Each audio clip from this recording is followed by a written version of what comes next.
Live from New Delhi, you're watching DD India Global. We'll get you top stories from India and the region. I am Tanvi Taneja, and for news from the rest of the world, I'm joined by my colleague in London, Ollie Barrett.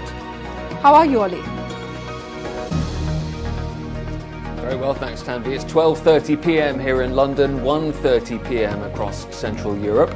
Coming up in the next 30 minutes, the UK's controversial Rwanda migration scheme gets a step closer.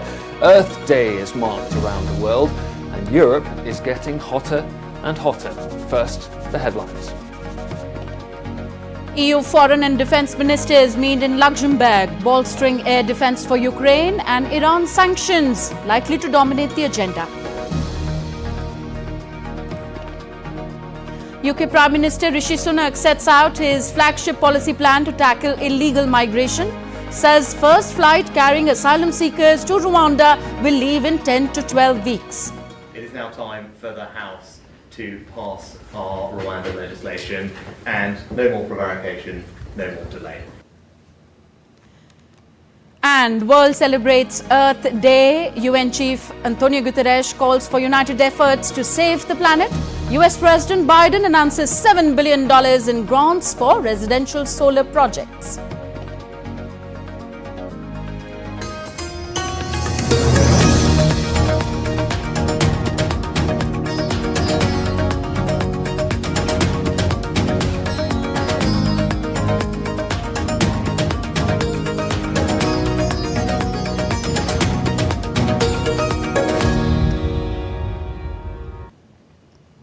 Up first, news from Europe. Foreign and defence ministers of the European Union are meeting in Luxembourg today to discuss Ukraine's air defences and sanctions on Iran. Also, the war in Sudan is set to be discussed, but the conflicts in West Asia and Ukraine are set to remain on top of the agenda.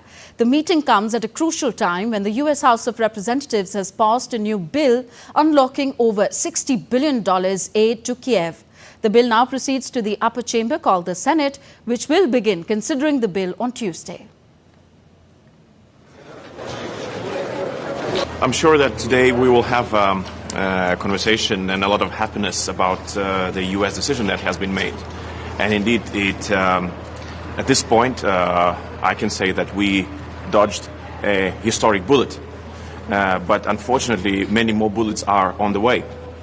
And therefore we can be joyous for a day, but we have to be prepared for the battle that is come tomorrow. And therefore there can be no calming down, no stopping of assistance, and we have to continue to speak how we're going to assist Ukraine further still. DD India's Giles Gibson now joins us for more on the story from Brussels. Giles, are the EU governments under pressure to supply more air defence systems to Kiev?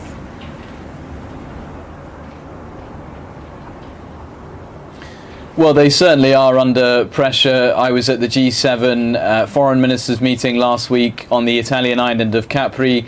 We had the foreign minister of Ukraine, Dmytro Kuleba, there, as well as the NATO Secretary General Jens Stoltenberg. And really the thing that the Ukrainian foreign minister was asking from his allies repeatedly in the bilateral meetings that he had, as well as the meetings that he had with the other G7 foreign ministers, was that they need to see more air defence systems. We also heard from Josep Borrell last week at the G7, the European Commission's top diplomat, and he was saying that air defence systems are just going to be an absolute priority over the coming weeks, because what we're seeing from Russia is this tactic to target infrastructure, especially electricity, power, energy infrastructure inside Ukraine. Josep Borrell saying that it was absolutely critical to protect that, so that you could protect civilians whose, of course, homes rely on electricity, so that you could protect factories in Ukraine that are producing materials for the war effort,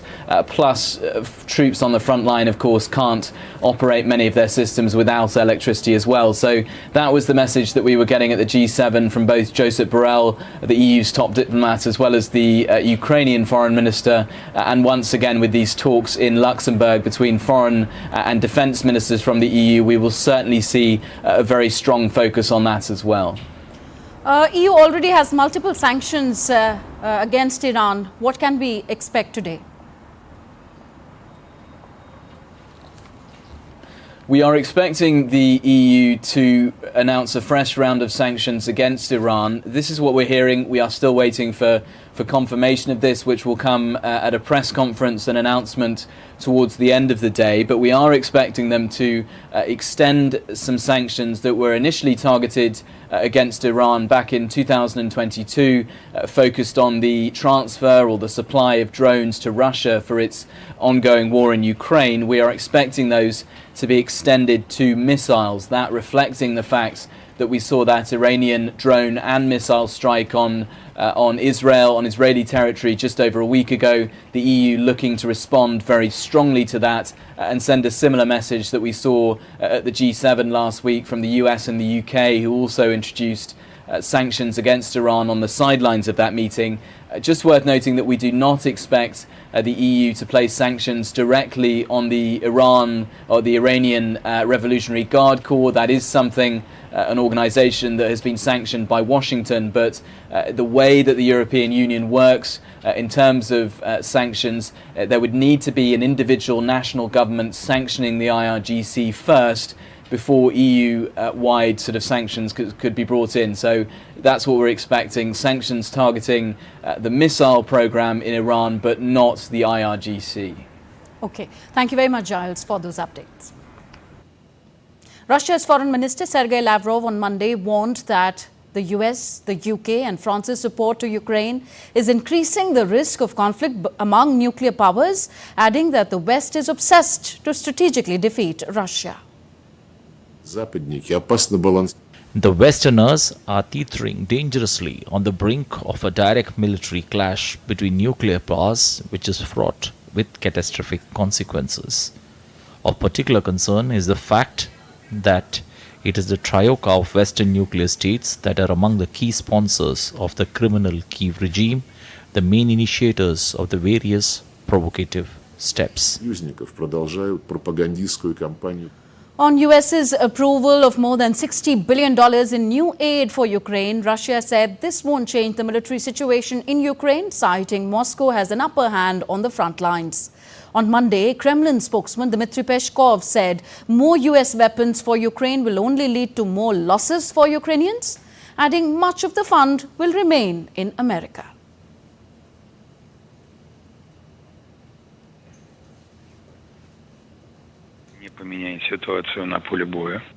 Of course, this allocated funds and the weapons to be delivered for this money will not lead to change in this dynamics. At the same time, we are aware that the bigger share of this money will remain in America itself.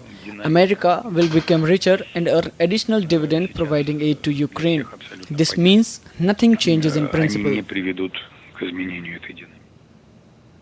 Terming the United States' plan to seize frozen Russian assets as illegal, the Kremlin on Monday warned that it sets a dangerous precedent and called for legal action. Kremlin spokesperson Dmitry Peskov further called such a move will violate private and state property and lead to retaliation. On to the UK now. The Parliament is set to pass a legislation which will pave the way for the government to send asylum seekers to Rwanda if they arrive in Britain without permission. My colleague Ollie Barrett is in London. He gives us more on this and other stories making headlines around the world. Ollie, Sunak seems very confident of his flagship plan. Yes, he's been sounding very bullish, Tanvi, as he gave a press conference here in London earlier. The UK Prime Minister used it to set out details of his government's flagship policy to tackle illegal migration. He says the first flight carrying asylum seekers to Rwanda will leave in the next 10 to 12 weeks. The first plane was scheduled to go in June 2022, but it was cancelled after legal challenges. The UK Parliament's expected to approve a law this week to pave the way for asylum seekers to be sent to Rwanda to see their claims processed there. Rishi Sunak says he's confident the proposed plan will comply with the UK's international obligations. No more prevarication, no more delay. Parliament will sit there tonight and vote no matter how late it goes. No ifs, no buts. These flights are going to Rwanda. It rests on the relentless, continual process of successfully and permanently removing people to Rwanda with a regular rhythm of multiple flights every month over the summer and beyond until the boats are stopped. Well, DD India's Julia Chapman joins me live now from London for more on this story. And Julia, Rishi Sunak sounding determined to get this policy implemented, but will it be passed by Parliament today? What's happening later on is the latest round of so-called ping pong, this process whereby the two chambers of parliament in the UK pass legislation back and forth. It goes through the House of Commons, where members of parliament have approved it several times, only to be passed on to the upper house of parliament, the Lords, where several amendments have been put forward to this legislation. Among the latest, an effort to get an independent monitoring system for Rwanda's safety, as well as protections for Afghan interpreters and other Afghans who have previously worked for the British government. But those are likely to be rejected when this bill goes back to the House of Commons later on today. And Rishi Sunak's government saying that they are determined to make sure MPs stay in Parliament late into the night if necessary in order to get this legislation approved through both houses at some point over the next 24 hours. It comes after several delays. The government had been hoping that this was a process that could have been resolved last week. The first legislation, the first version of this bill was passed back in January, on the 17th of January, more than 3 months ago. So certainly the government determined that this will be the end of it, that this can get through Parliament and receive royal assent as quickly as possible in order to get those planes leaving the UK with asylum seekers on board and send them to Rwanda. Well, Julia, the Prime Minister's talking about a time frame for that of several weeks. Will he have enough time to win over voters ahead of the next election, though? That's right. We understand from the Prime Minister today that the earliest these flights will be taking off is the 1st of July. That's 10 weeks from now, and certainly much later than he had previously suggested. He said he wanted to get these planes flying to Rwanda by the spring. Now we're looking at a timeline of summer. And the later this goes on, the longer this carries on, the less time the government has, the Prime Minister has, to call the next general election. He has until January next year to do so, but he has said he's likely to do so before the end of the year. And although that date is up to him, he certainly will want to see some sort of progress when it comes to deterring people from coming to this country on small boats. That is the aim of this Rwanda immigration policy, to stop people from coming to the UK in the first place, because we have been seeing very high numbers of arrivals across the English Channel in so-called small boats. And when asked this morning at that press conference how he was measuring success when it comes to this policy, he said success is stopping small boats. So even if some asylum seekers are sent back to Rwanda, which he says he's hoping will be in, there'll be several of them being flown weekly over the course of the summer, it could take some time before that is actually seen in a drop in numbers of people arriving to this country, something that is politically very sensitive, particularly for the Conservative Party, which does appear, according to the latest polls, to be losing some ground to further right-wing parties that have vowed to be very tough on immigration. Julia, thank you. Commemorations have been taking place across Africa to mark the 30th anniversary of the Rwandan genocide. In neighbouring Uganda, which has a significant Rwandan community, survivors have gathered to pay their respect to the victims. Rwanda is currently observing 100 days of mourning for the hundreds of thousands of people that lost their lives. Leon Senyange, our correspondent in Uganda, sent us this report. 1994. 30 years on, Richard Rutagarama still hurts from the events of April 1994. His wife and 5 children were murdered. He's visited this memorial site for the last 4 years. Every time I come here, I get some relief. I pay my respects to the victims that were killed. The staggering scale of the mass murder means relatives of the victims can be found across East Africa. For Marie Mukari Rinda, the memories of her parents being killed still linger. We were a family of 11. My parents and other siblings were killed in the genocide. We survived only the 3 of us. The Rwandan genocide is a past horror that's not been forgotten. It's thought that as many as 1 million people died in just 100 days of conflict. This memorial site is a resting place to over 4,700 victims of the 1994 Rwanda genocide. There are 2 other sites in the southern part of the country with remains of more than 6,000 victims. The impact of the conflict was widespread.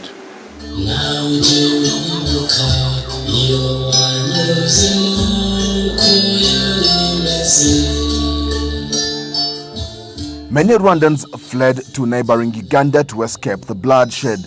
Here, the survivors gather to honor their loved ones. The 30th commemoration marks a generational cycle since the genocide was put to an end, and is an opportune time for a court to reflect on the transformational journey that Rwanda has undergone for the last 30 years. The genocide took place during the Rwandan Civil War when members of the Tutsi minority ethnic group and others were massacred by rival Hutu militias. The brutality shocked the world, and since then, there's been a near continuous call for unity and reconciliation. The Rwandan story shows how much power human beings have within them.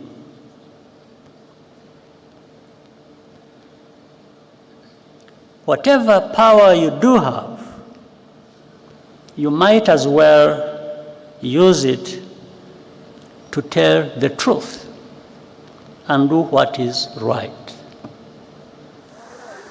It's been 30 years since one of the darkest chapters in the story of modern Africa. And while the journey out of the depths of despair may take many years, it is solidarity and togetherness that continues to give hope. Leon Senyange in Golo, Central Uganda, reporting for DD India. In the first ever criminal trial of a former US president, the opening arguments will be heard later. It's the first time a former US president has stood trial on criminal charges. In addressing the selected 12-member jury panel, prosecutors are likely to allege that Donald Trump schemed in 2016 to hide hush money payments to an adult star to cover up claims of alleged encounters. Donald Trump has pleaded not guilty to 34 counts of falsification of business records and denies having had any encounter with an adult star. Earth Day is being marked across the globe to support environmental conservation efforts. Marked annually, it engages around 1 billion people worldwide in activities that address the climate crisis and encourage behavioural changes to preserve the environment.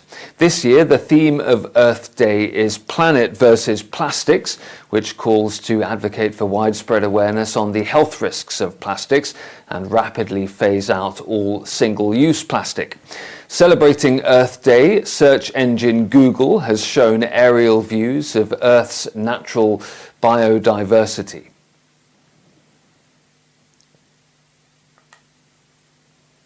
The White House is celebrating Earth Day by announcing $7 billion in grants towards residential solar projects for low-income households. The solar funding is part of the US President Joe Biden's landmark climate change law, which he says will create over 200,000 jobs. Biden's administration has a goal of directing 40% of federal clean energy investment benefits to disadvantaged communities. He'll reveal the funding during a trip to Prince William Forest Park in Virginia on Monday. The United Nations chief Antonio Guterres on World Earth Day is urging a mobilizing of efforts for climate action. On Earth Day, we must stand for our planet. A planet threatened by climate change, by pollution, by biodiversity loss. A planet that needs to be rescued.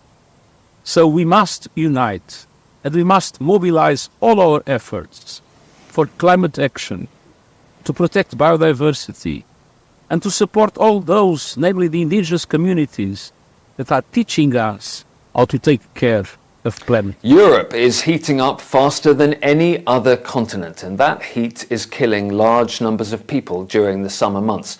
That's according to European climate experts. Heat-related deaths in Europe have increased by around 30% in the last 20 years. Parts of Italy saw 7% more deaths than usual last summer. The World Meteorological Organization claims last year's extreme conditions pushed 41% of Europe into extreme heat stress. The European Union's Environment Agency is urging governments to prepare healthcare systems to tackle the effects of climate change. And Tanvi, as we digest that report, parts of India are also dealing with severe heatwave conditions, aren't they? Yes, Ollie. Different regions of India are seeing temperatures reaching between 40 and 46 degrees Celsius. As per the India Meteorological Department, heat wave conditions are likely to prevail in many parts of West Bengal, Uttar Pradesh, Odisha, Jharkhand and Bihar during the next 5 days. In Mumbai, a yellow alert has been issued, along with its neighbouring districts of Thane and Raigad, indicating the likelihood of hot and humid conditions until Thursday. A fresh western disturbance is likely to bring isolated light to moderate rainfall, accompanied with thunderstorm, lightning and gusty winds over East Madhya Pradesh and Chhattisgarh.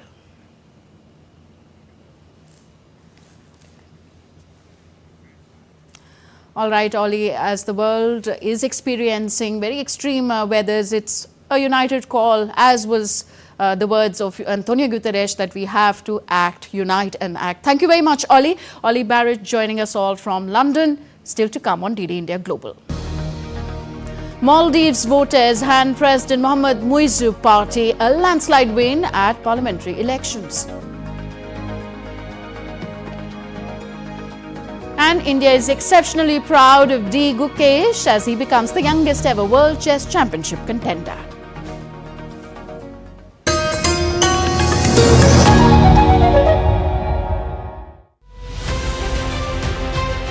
As the action shifts to the second phase of general elections, Team Poll Pulse has arrived in the coastal state of Kerala. Thiruvananthapuram is witnessing a blockbuster contest.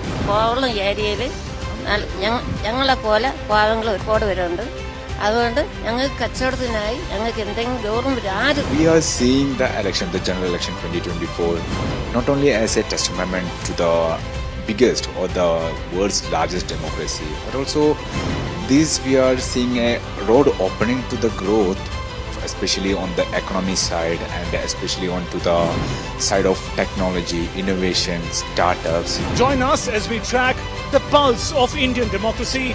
Watch Poll Pulse on DD India.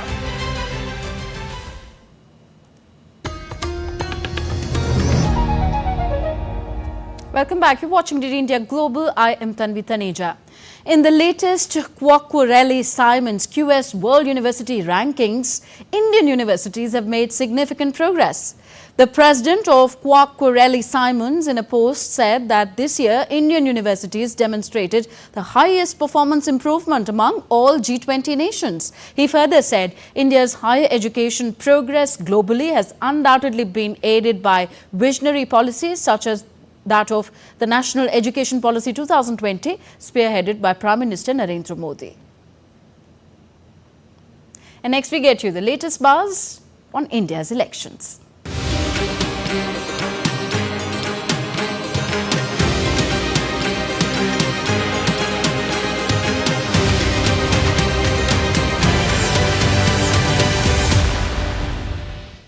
Mirzapur in India's northern state of Uttar Pradesh comprises of 5 legislative assembly constituencies. The city has been instrumental in shaping the political careers of notable figures like Defence Minister Rajnath Singh and Rajya Sabha MP Arun Singh. Since 2014, NDA ally Apna Dal President Anupriya Patel has been able to retain this important seat and is hoping for a hat-trick for NDA both in Mirzapur and at the centre. DD India's Ajay Mishra reports. We have with us the National President of Apna Dal S, Anupriya Patel, to talk to us exclusively on the upcoming Lok Sabha elections, and Apna Dal S is a prime contributor to the economy of Uttar Pradesh also. Ma'am, thanks very much. What are the issues that you look forward to this upcoming elections, and are you confident of winning? I would happily say that when an alliance is going into its third election, people generally tend to talk about anti-incumbency.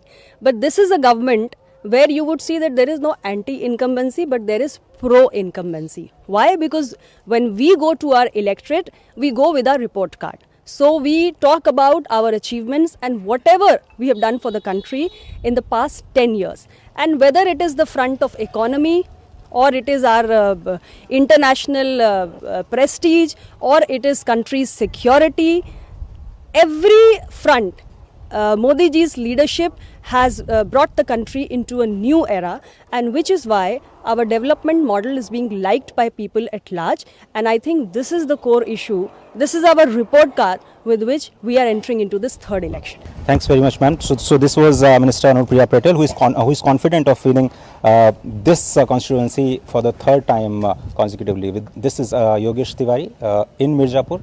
Ajay Mishra for DD India. And next we take a look at other stories making news around the world. In Maldives, People's National Congress won 66 of the first 86 seats declared according to the Elections Commission of Maldives. Chairman of MDP, Fayaz Ismail, congratulated the winning MPs and added that MDP's MPs will be ready to work with the government for the betterment of democratic values. Floods swamped cities in southern China's densely populated Pearl River Delta following record-breaking rains. Since Thursday, Guangdong province has been battered by unusually heavy and widespread rainfall, with powerful storms leading to untimely floods in the region.